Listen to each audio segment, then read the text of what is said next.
Olá! Está começando pela TV Viçosa Mulheres em Movimento, o programa sobre as conquistas e as lutas pelos direitos das mulheres com muita informação para você.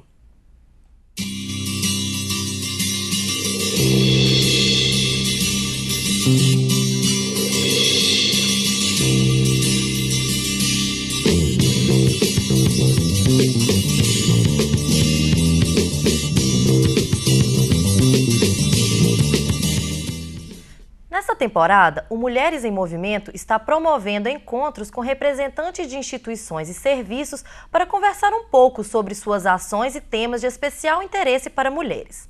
Na edição de hoje, teremos no Cine Pipoca os filmes Anjo do Sol e Marcas do Silêncio. No quadro Mulheres do Mosaico, vamos conhecer a história de Neide Castanha. E agora, para começar, um poema de Lina Efigênia Barnabé Cruz.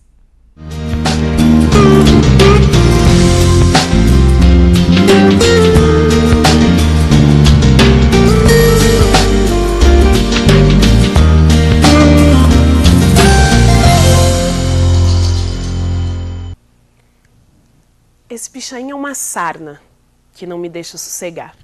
É um escudo, uma arma. Por ele comecei a lutar. Ele me assusta e me encoraja. Com um jeito persistente, rude e firme, ele faz com que eu reaja. Ele é mesmo uma mola, eu reconheço. Uma mola que me impulsiona, que me incita todos os dias ao recomeço.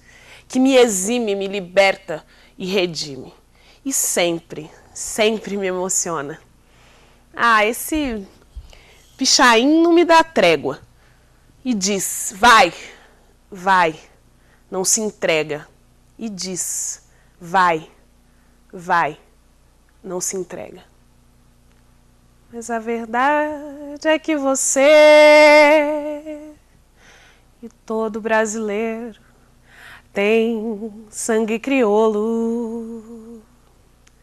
Tu tem cabelo lindo,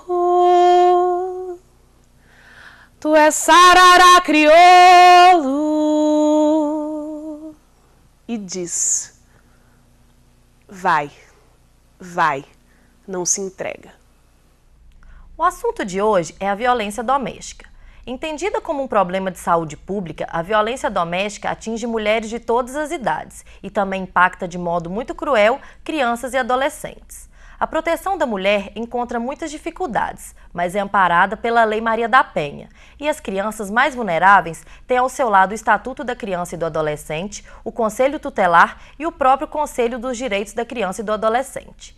Esse trabalho árduo tem exigido ações decisivas dos serviços públicos. Para conversar sobre o tema, convidamos a representante do Conselho Municipal dos Direitos da Criança e do Adolescente, Maria Tereza Quintão Carneiro, e a representante do Conselho Municipal da Mulher, a defensora pública Ana Flávia Diniz.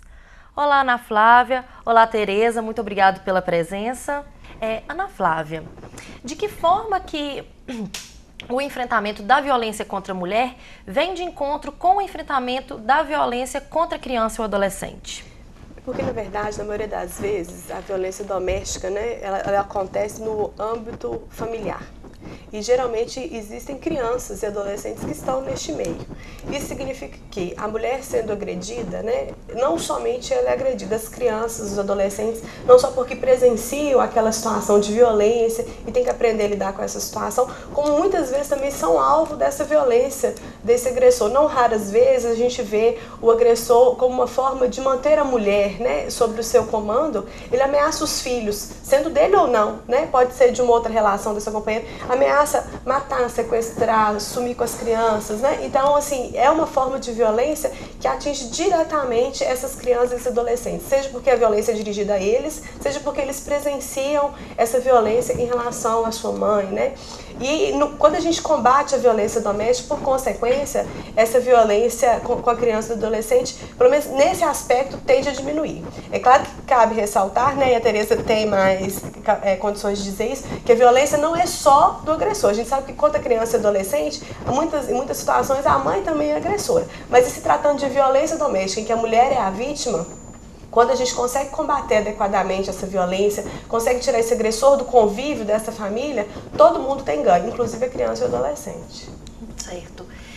Tereza, nós sabemos que é difícil para o Conselho, mesmo com a parceria do Conselho Tutelar, dar conta dessas demandas do trabalho de proteção da criança e do adolescente. Quais são as principais pautas do Conselho hoje em termos de política para o município? Olha, inicialmente eu até diria que o Conselho dos Direitos e o Conselho Tutelar, eles são criados na mesma lei, né? Eles têm competências específicas, diferentes, né? E o Conselho Tutelar, quando você diz que é parceiro, né, do CMDCE, eu diria o contrário, que nós somos parceiros do Conselho Tutelar, porque o Conselho Tutelar, lá no artigo 131, do ECA, ele diz que o Conselho Tutelar ele é encarregado pela sociedade de zelar pelo cumprimento dos direitos da criança e do adolescente. Então, ele faz cumprir os direitos da criança e do adolescente. E ele trabalha com a defesa, né, dos direitos da criança e do adolescente, mais diretamente, né, nessa política de proteção integral. E o Conselho dos Direitos, ele tem que providenciar todos os mecanismos, os instrumentos, para que crianças e adolescentes não tenham seus direitos violados ou ameaçados, previsto lá no artigo 98, né, que ocorre em 3 situações, que é por ação ou omissão do Estado da sociedade, os direitos podem ser ameaçados ou violados, por ausência e ação dos pais ou responsáveis, e pelo cometimento dos próprios adolescentes que cometem ato infracional. Então, o Conselho Tutelar ele trabalha por meio de denúncia, não é? Ele é provocado, a denúncia pode ser feita lá em loco, na sede do Conselho, ou pode ser lá também pode ser anônimo, pode ser por telefone. O Conselho Tutelar tem que ir constatar, né, a medida e aplicar, tomar as providências cabíveis dentro lá do artigo 101 de proteção especial. E o Conselho dos Direitos, e o Conselho Tutelar, então, ele é o termômetro do Conselho dos Direitos, porque ele que trabalha diretamente com criança e adolescente, com as suas famílias, e o Conselho dos Direitos, ele é altamente burocrático, ele não trabalha direto com as crianças, ele é mais formulador das políticas e tudo, né? E fiscalizador das políticas de criança e adolescente no município e tudo. Agora, o CMDCA, ele também, na parte de deliberar, ele vai deliberar quanto à aplicação e execução das medidas de proteção, vai deliberar quanto à aplicação e execução de programas de medidas socioeducativas que se aplicam ao adolescente que comete ato infracional. Agora, a grande luta do Conselho dos Direitos da Criança e do Adolescente é conseguir fortalecer a rede de atendimento à criança e adolescente. E nós temos dificuldade de articular os atores que trabalham com as políticas públicas de atenção à criança e adolescente em todos os níveis. Temos muitas dificuldades, uma delas é o aparelhamento dos órgãos públicos. Então, falta pessoal adequado, falta infraestrutura física, aparelhamento desses atores, capacitação, e tudo falta, tudo é deficiente, é fragilidade. E, por falar em fragilidade, tudo fragiliza o sistema de garantia dos direitos da criança e do adolescente.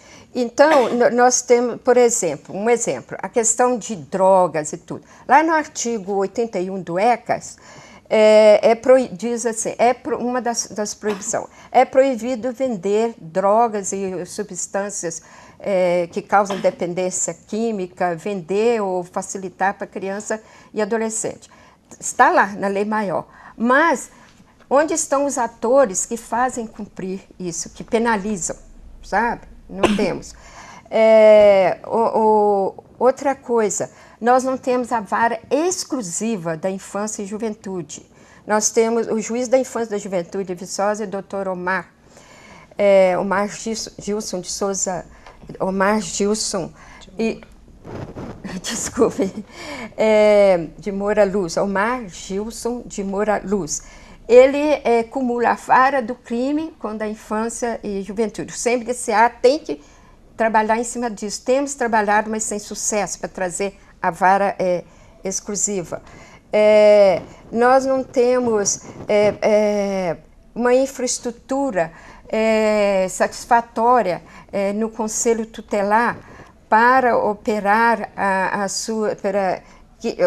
para que as suas requisições, aquele requisito de serviço, serem atendidas. Porque lá no CREAS falta psicólogo, falta assistência social, lá no CREAS também falta, não é? Lá na saúde, muitas vezes, falta determinados atendimentos para criança e adolescente. Então, há muitas falhas, né, dos instrumentos para desenvolver plenamente a política de atendimento ao Conselho dos Direitos da Criança e do Adolescente. Então, nós temos que estar lutando constantemente, temos que estar, eu coloco o termo aqui, acesos em tudo por tudo que está acontecendo em termos de oferta de serviços para crianças e adolescentes, em termos de políticas públicas no município. Certo. Ana Flávia, é importante nos atentarmos também para as diversas formas de violência doméstica, porque a gente sabe que não existe só a violência física e muitas vezes o agressor também ele está dentro de casa. Explique para nós quais são as outras formas de violência doméstica que muitas vezes a vítima nem sabe que está sofrendo. Pois é, isso é muito recorrente, né? Quando a gente, lá na Casa das Mulheres, quando vai ser aplicado o questionário, uma anamnese, né? Para poder perguntar como é que é a história daquela mulher, a história daquela família. Muitas vezes ela não consegue enxergar algumas violências que são comuns. Porque geralmente a violência física, as violências vêm num crescente. A violência física já é mais, eu diria que é mais adiantada. Então primeiro começam as violências psicológicas, né? Que é aquelas da humilhação, da submissão, de dizer para a mulher assim, sua roupa está muito curta, né? Esse vestido está muito curto, o decote está muito acentuado, ou você não sabe. Esses são os tipos de violência que vão acontecendo, a violência psicológica, que vai incutindo na mente da mulher, você não é boa dona de casa, você não cozinha bem, você não sabe educar os filhos, é uma forma de violência psicológica. Então essa é uma das formas de violência, a psicológica, que tem esse trabalho, então, de fazer com que a mulher se sinta desvalorizada, muitas vezes se sinta, né, e não raras vezes a gente enxerga isso, que as mulheres se sentem culpadas por viver aquele episódio de violência. Ela acha que ela é responsável por estar passando por aquilo, porque ela não é boa mãe, porque ela não é boa mulher, porque isso tudo foi incutido na mente dessa mulher. Então essa é a violência psicológica. A gente tem a violência física, que vai desde um simples empurrão, um tapa, a uma tentativa de homicídio, a um homicídio, né, realmente. Então essa violência é mais fácil da gente enxergar, visualizar. Mas existe também a violência sexual, que antigamente, né, todo mundo fala assim, é obrigação da mulher, né, se deitar com o seu marido, com o seu companheiro a hora que ele quiser. Isso não existe, isso não é verdade, né? Então essa é uma violência sexual, obrigar a mulher a não ter relações com ele, proibir que a mulher use camisinha, que ela se previna de algum outro método, né, que ela usa anticoncepcional. Isso tudo são formas de violência sexual. E são trazidos relatos pra gente muitas vezes que as mulheres não entendem isso como uma violência, acham realmente que é um dever dela atender aos desejos do seu marido ou companheiro. Então tem a violência sexual. E tem uma outra violência, que é a violência patrimonial, que essa é a mais difícil de se enxergar. A gente vê assim, ele nunca me bateu, ele chega em casa nervoso e quebra as coisas dentro de casa. Isso é violência doméstica, isso é violência patrimonial. É quando se quebra as coisas dentro de casa, ou quando o companheiro ou o marido, né, nessa situação, quando ele percebe que a relação está se desgastando e que ela vai se acabar, ele começa a transferir os bens para o nome de outras pessoas, começa a vender esses bens, sem que essa mulher tenha anuído com essa postura e sem que ela saiba muitas vezes. Então isso também é violência patrimonial. Além de por exemplo, do homem caluniar ou injuriar essa mulher, né, dizer por aí que ela pratica crime, que ela usa drogas ou que ela é prostituta, né, no intuito de denegrir a imagem dessa mulher. Isso são todas formas de violência que muitas vezes a mulher não consegue enxergar. Obrigada, Ana Flávia. Vamos agora para um rápido intervalo. No segundo bloco voltaremos com as dicas do Cine Pipoca. Não sai daí.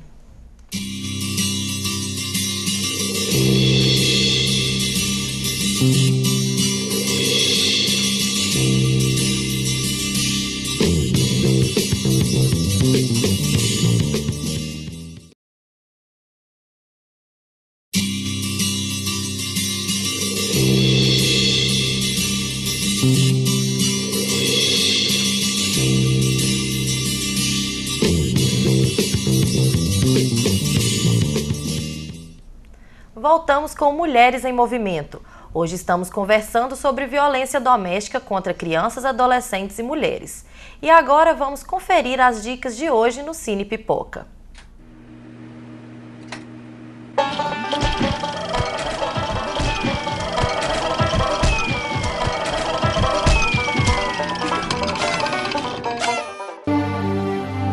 Anjos do Sol conta a saga de Maria, menina de quase 12 anos que no verão de 2002 é vendida pela família a um recrutador de prostitutas, imaginando que a garota estaria indo viver em um lugar melhor.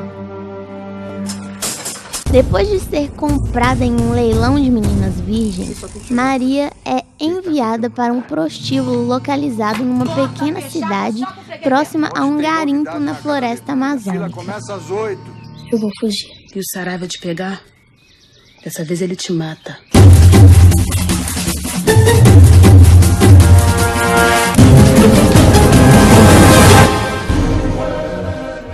Após meses sofrendo abusos, Maria consegue fugir e atravessar o Brasil de carona com caminhoneiros. Ao chegar ao Rio de Janeiro, a prostituição se coloca novamente em seu caminho e suas atitudes frente aos novos desafios se tornam inesperadas e surpreendentes. O filme foi premiado em várias categorias no Festival de Gramado em 2006.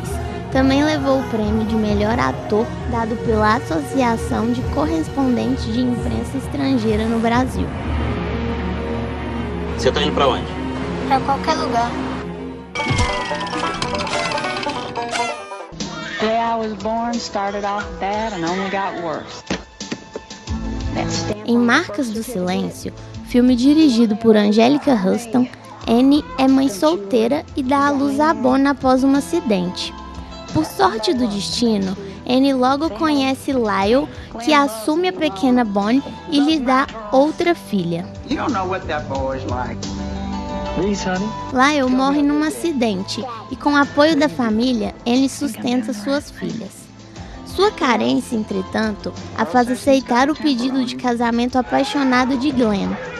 Desde o início, a relação entre Glenn e a pequena Bonnie não é boa, e isso piora quando Annie perde o filho que estava esperando. Perder o filho que tanto queria faz Glenn se tornar mais violento e perturbado.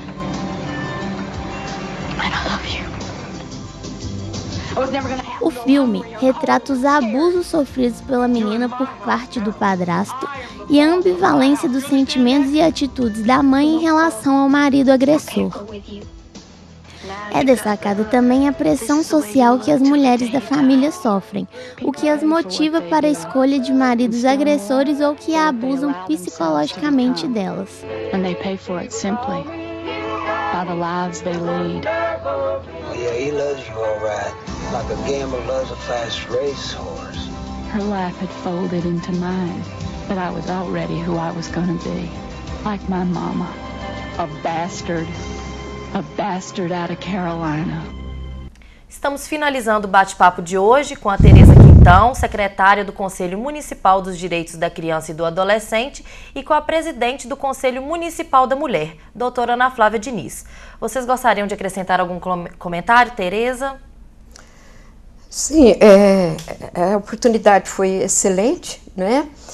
E eu gostaria de acrescentar aqui que a nossa principal pauta atualmente, né, do Conselho é a elaboração do plano dos direitos humanos, plano decenal, municipal, dos direitos humanos de crianças e de adolescentes, em que é muito importante a participação dos atores da política de atenção à criança e do adolescente, e também é muito importante entre esses atores a participação dos chamados conselhos setoriais, conselhos de assistência social, de educação, de política sobre drogas, que é o COMAD, do próprio Conselho dos Direitos da Mulher, né? Isso tudo é muito importante, esse atrelamento, né?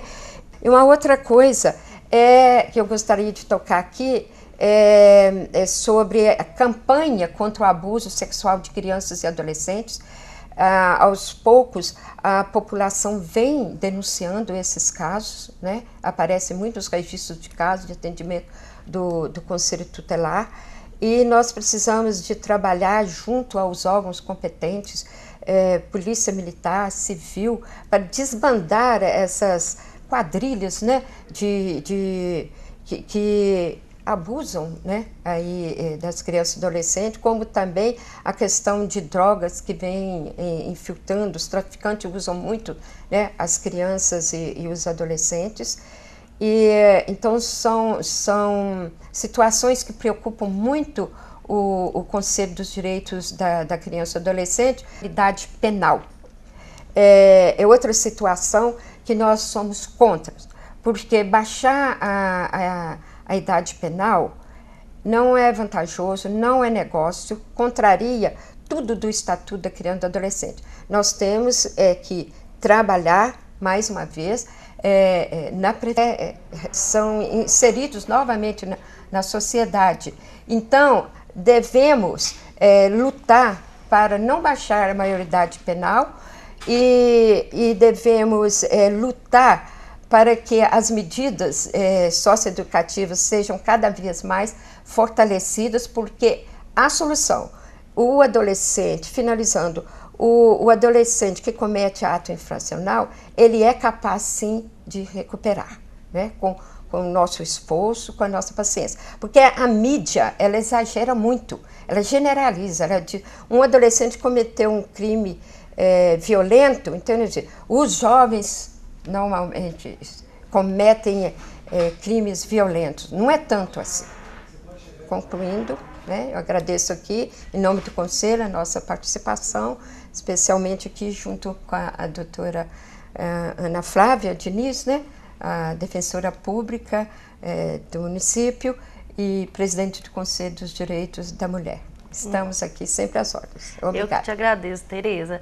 Ana Flávia, algum comentário para finalizar? Agradecer a oportunidade, né, de estarmos aqui mais uma vez e dizer às mulheres, né, porque a gente veio aqui hoje para falar para elas, assim, dizer que elas têm que dar um não, dar um basta à violência, dizer que em Viçosa existe uma rede de proteção a essas mulheres em situação de violência. Existe a Casa das Mulheres que funciona de segunda a sexta, que funciona ali ao lado do CRAS, né, no Colégio Viçosa. Então que elas procurem as fontes de informação, ainda que não seja no primeiro momento para denunciar, mas que elas tenham acesso à informação, tenham acesso aos direitos que elas têm, para que depois elas possam tomar uma decisão consciente, tranquila, para dar um basta nessa situação da violência. Obrigada, Ana Flávia. Para encerrar o programa, conheça agora um pouco da história de Neide Castanha, no quadro Mulheres do Mosaico.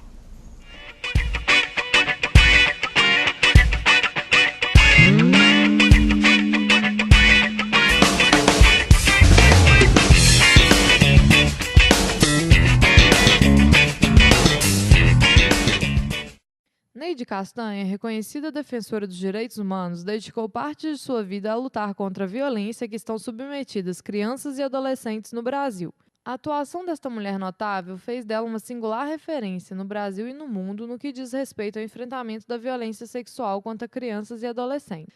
Militante, participou ativamente do processo de construção do Estatuto da Criança e do Adolescente e da criação do Plano Nacional de Enfrentamento da Violência Sexual contra as mesmas. Sua atuação foi fundamental no processo de discussão e investigação como membro técnico da Comissão Parlamentar Mista de Inquérito, que investigou redes de exploração sexual dessa juventude. Foi fundadora e coordenadora no Centro de Referência, Estudos e Ações sobre Crianças e Adolescentes e secretária executiva do Comitê Nacional de Enfrentamento à Violência Sexual contra as mesmas, cargo que exerceu desde 2004 até quando a doença venceu. Neide Castanha é o nosso destaque em Mulheres do Mosaico. Chegamos ao fim do nosso programa. Eu gostaria de agradecer mais uma vez a presença da Ana Flávia, da Tereza. Muito obrigada pela participação. E para você aí de casa, nós nos vemos no próximo Mulheres em Movimento, o programa sobre as conquistas e as lutas pelos direitos das mulheres. Até lá!